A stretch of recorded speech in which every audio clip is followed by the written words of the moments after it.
Mayong hapon mga kapuso, mayong hapon Adrian. May hapon man, Jert, sa nagapauna nga balita. In-person classes sa isa ka bulatuan sa Dumangas, Iloilo, ginsuspinde. Inibangod sa pamahong nga ginpo sa isa ka maestro sa social media. Si Zen Kilantang sa may nagaratsada nga balita.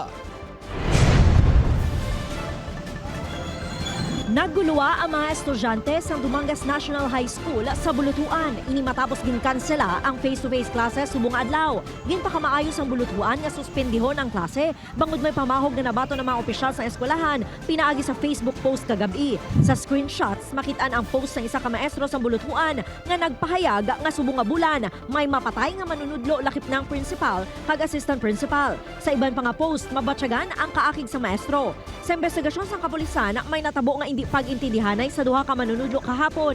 Apang naresolba man ini, nagpangayo sang police assistance ang eskwelahan bangod sa pamahog online.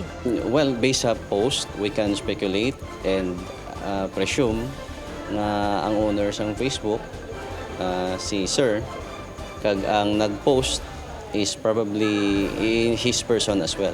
Ginsapol sang school principal ang Parents Teachers Association upod ang kapulisan matapos ang insidente. At di apan nato na na-receive ang screenshot, nag-direct layon kita sa coordinate sa division office to inform them para nga makaprepare ng kami sang among ng mga IR.